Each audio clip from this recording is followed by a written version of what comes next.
हर्षवर्धन म्हैस खरेदी विक्री घोडेगाव बाजार। शेतकरी मित्रांनो पाहू शकता एकदम गॅरंटेड अंगाच्या सडाच्या आणि दुधाच्या बोली पाहू शकता। शेतकरी मित्रांनो घोडेगाव मार्केटमधली सगळ्यात टॉपची खरेदी शेतकरी मित्रांनो पाहू शकता। कुठले शेतकऱ्यांनी घेतली? करमाळा येथील शेतकऱ्यांनी ही घोडेगाव बाजारात कितीला घेतली?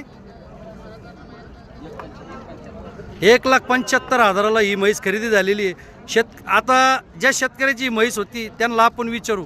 भाऊ पूर्ण नाव सांगा। माझं नाव ॲडव्होकेट महेश ठकाराम दुधावडे।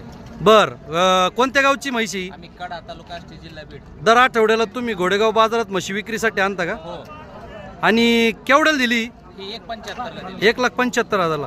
शेतकरी मित्रांनो पाहू शकता एकदम गॅरंटेड वाजत गाजत शेतकऱ्यांनी या म्हशीचं स्वागत केलेलं आहे घोडेगाव बाजारात। भाऊ पूर्ण नाव सांगा। नितीन नामदेव साबळे। केवढ्याला घेतली? 1,75,000। 1,75,000ला घोडेगाव बाजारात ॲडव्होकेट दुधावडे यांची घरी 1 वर्षभर त्यांनी एक मनापासून जीव लावला आणि घोडेगाव बाजारात 1,75,000ला सगळ्यात विक्रमी खरेदी घोडेगाव बाजारातील। तरी ज्या कोणा शेतकऱ्याला अशा खात्रीशीर म्हशी खरेदी करायच्या असतील त्यांनी संपर्क करा।